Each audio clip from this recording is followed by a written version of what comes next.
Rivers feel calm and familiar, maybe even predictable. We fish in them, swim in them, drink from them. But for most of Earth's history, freshwater was anything but safe. Long before crocodiles, before sharks ever swam inland, and long before humans learned to fear what lurked beneath the surface, rivers were ruled by something far worse. You likely wouldn't see it coming and you wouldn't hear it move. You would simply disappear.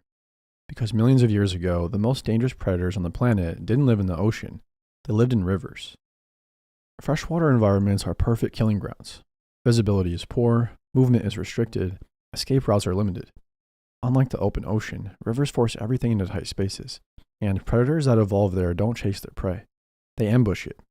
During the late Devonian and early Carboniferous periods, around 400 million years ago, a group of predatory fish evolved that would come to dominate freshwater ecosystems across the world. They were widespread, very aggressive, and they were built to kill. These were the rhizodonts, the true river monsters of Earth. The earliest members of this group were already terrifying by the standards of their time. One of the first to appear was a predatory fish known as Gulugangia that emerged during the Devonian period, when vertebrate life was just beginning to explore new environments. It wasn't massive and it wasn't flashy, but it was efficient. This monster had a long muscular body and large paddle-like fins that allowed it to maneuver effortlessly through slow-moving water. Its skeleton was well developed, giving it strength and control far beyond most fish of its era. But its real weapon was its mouth. When this predator bit down, its jaws didn't just clamp shut. They locked inward, dragging prey deeper into its grip. Rows of cone-shaped teeth lined its jaws, backed by larger fangs and tooth structures built to puncture and hold. Once caught, escape was unlikely. Even at roughly 1 meter in length, this fish would have been one of the most dominant freshwater predators of its time. It hunted smaller fish, early tetrapods, and anything unlucky enough to drift too close. And this was just the beginning, because over time, rhizodonts didn't stay small. They got bigger, heavier, and deadlier. As the Carboniferous period began, a new generation of river monsters emerged. They sat alone at the top of the freshwater food chain. One of the most notorious was a massive rhizodont known as Baramida, which lived in what is now Australia. Everything about its design pointed toward violence. It could reach lengths of 3 to 4 meters, so up to 13 feet, making it one of the largest freshwater fish of its time.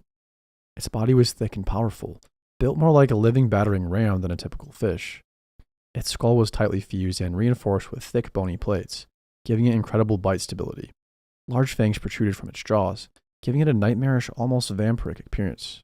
And nothing challenged it. Fish, sharks, lungfish, early amphibians, all were potential prey. Even other large lobe-finned fish, animals built with thick muscular fins, were not safe. In its rivers and lakes, it had no rivals. This predator sat at the top of the food chain. If it could fit in its mouth, it was food, and if it couldn't, it would tear it apart. But even this monster was not the peak of rhizodont evolution, because around 40 million years later, something even worse appeared. This was the apex, the final form, the largest freshwater predator ever discovered. Its name was Rhizodus, and nothing that swam beside it stood a chance. Calling Rhizodus big is just an understatement. It was colossal. Estimates suggest it could grow up to 7 meters long, over 23 feet, and weigh well over 3,000 pounds. That puts it on par with large great white sharks and heavier than the biggest saltwater crocodiles ever recorded. But size alone wasn't what made Rhizodus terrifying. It was how that size was used. Its jaws were lined with massive fangs, some reaching nearly 9 inches in length. That's comparable to the teeth of a Tyrannosaurus rex. These fangs weren't for display. They existed for one reason: to keep prey from ever escaping. Rhizodus likely hunted much like modern crocodiles. It had a flexible spine and powerful musculature, allowing it to twist violently once it latched onto prey. A single bite would be followed by a brutal death roll, tearing whatever it caught apart until they were small enough to swallow. Medium-sized fish, large tetrapods, or anything that entered its territory really. All were vulnerable, and unlike many predators, Rhizodus didn't restrict itself to the water. Evidence suggests it could lunge onto shore using its massive paddle-like fins, dragging terrestrial animals back into the river. Track marks hint at sudden explosive movements from shallow water onto land. That's right, you weren't safe along the shoreline either. This beast hunted both worlds. Despite its enormous size, Rhizodus thrived in environments that seem almost impossible for something so large. It preferred slow-moving rivers cluttered with fallen trees, debris, and dense vegetation, places where visibility was poor and escape paths were limited. Instead of being hindered by this terrain, Rhizodus used it to its advantage. Its cylindrical body allowed it to twist, turn, and maneuver through obstacles with surprising agility.